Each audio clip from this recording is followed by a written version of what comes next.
Let's talk a moment about the Starchild Skull. The skull was first discovered by a young girl in Copper Canyon, Mexico. It is said that she was on vacation with her family, and while wandering, she stumbled upon two skeletons, one of a child and one of an adult. And sadly, she was only able to retrieve their skulls before their bodies were swept away by a flash flood. Now, why she decided to take the skulls? It's anyone's guess. It's kind of really gruesome when you think about it.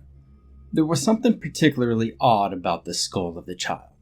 Its size was large for a child, not to mention the shape and strange facial features. And the skulls changed hands quite a few times over the years.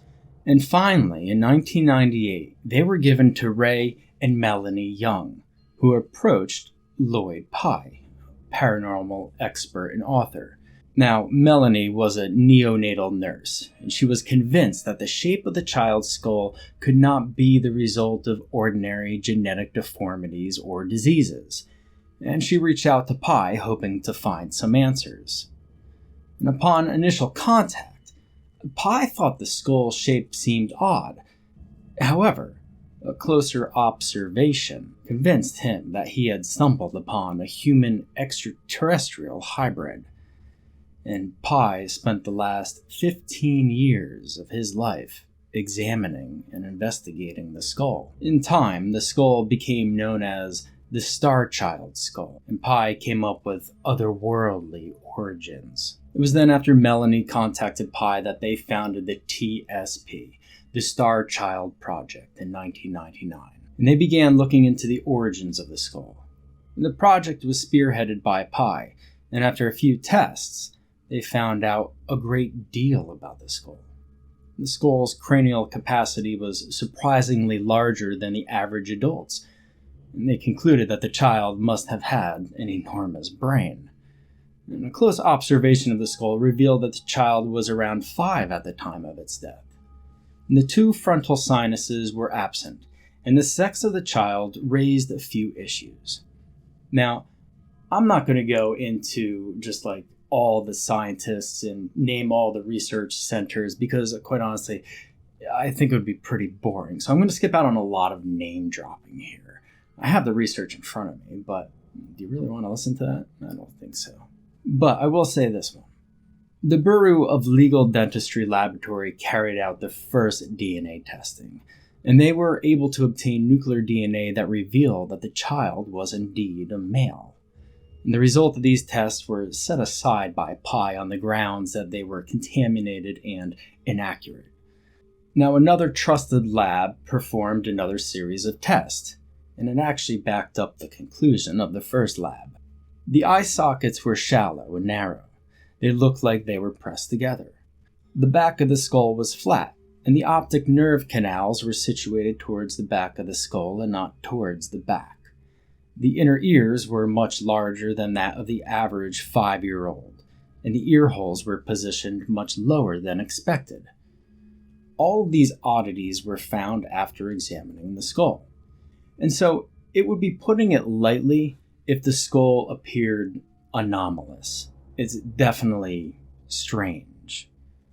But after initial testing, Pye was convinced that the skull would be the singular defining proof that an advanced alien race had a hand in the evolution of man.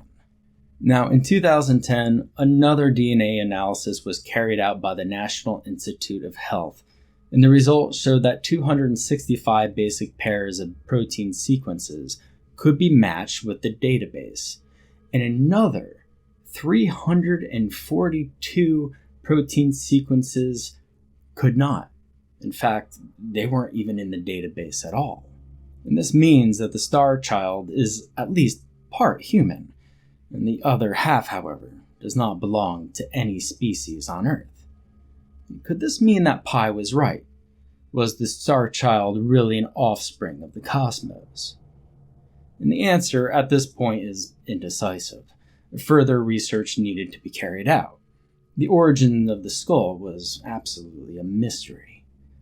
So a group of researchers examined the skull with an electron microscope and found strange red fibers woven with the bone of the skull. It was initially written off as a biological contamination. I mean, after all, the skull was over 940 years old, and some substances are bound to have fused itself with the bones. So a mycologist examined the skull and found no known contaminant that could have caused the fibers.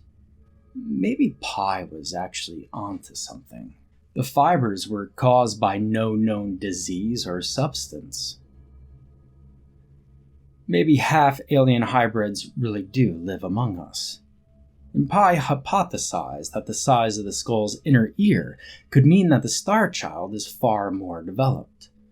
Pi's theory was actually beginning to take form. There was some sort of proof that the Starchild could actually be part alien. In 1999, a DNA test was carried out and the results showed that the child has basic X and Y chromosomes, which would be impossible if any of its parents weren't human. The scientist that tested the DNA considers this conclusive evidence that the child is both male and human. Again, I'm not going to talk about all the DNA stuff. I mean, I could go into it and talk about mitochondrial DNA and all the sequence pairs and who tested all this stuff, but let's just cut to the chase here. All you need to know is that a bunch more DNA testing was done, and it had characteristics of Native American and Asian descent.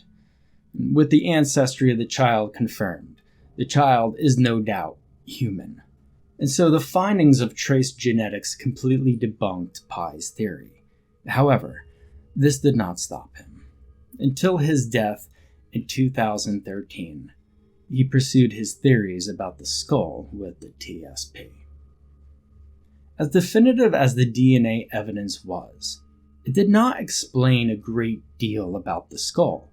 It might be human, but what about the massive cranium and inexplicably strong yet light bones, the strange red fibers, and the flattened rear of the skull, the absence of sinuses and shallow eye sockets?